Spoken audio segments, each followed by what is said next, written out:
आजच्या या उपयोगी पुणे नेत्र रुग्णालयाचा शुभारंभासाठी आपल्या सर्वांचे लाडके संसदरत्न अमोल कोल्हे सर आलेले आहेत.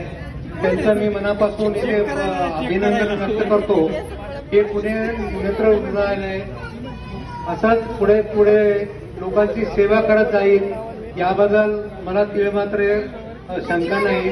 कारण या ज्या डॉक्टरांनी आतापर्यंत 2 नेत्र रुग्णालय यशस्वीरित्या पार पाडलेले आहेत. एक फर्स्ट उब्राजला जे छत्रपती शिवाजी महाराज नेत्र रुग्णालय ओपन केलं होतं 2 वर्षापूर्वी. त्यांच्या या कार्याचा आणि याचा उपयोग त्या ग्रामीण भागाला झाला होता. तसाच सातारा जिल्ह्यामध्ये सातारा नेत्र रुग्णालय पण ओपन केलं. त्याचाही गेल्या वर्षापासून लोकांना त्याचा उपयोग घेता येत आहे, लोकांना त्याची सेवा होत आहे.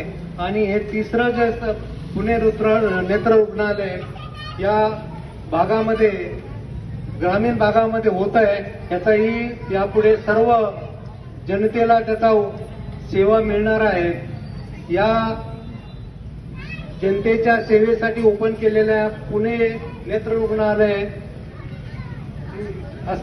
चालू केलेल्या डॉक्टर सुप्रिया जाधव, मोहसिन गिरासे आणि राहुल बोराडे यांना आशीर्वाद देण्यासाठी जे आज उपस्थित राहिलेले मान्यवर आहेत त्या सर्व मान्यवरांचे मी आभार मानतो आणि त्यांचा आशीर्वाद असाच पुढेही त्यांच्या पाठीशी राहील अशी आशा बाळगतो. धन्यवाद.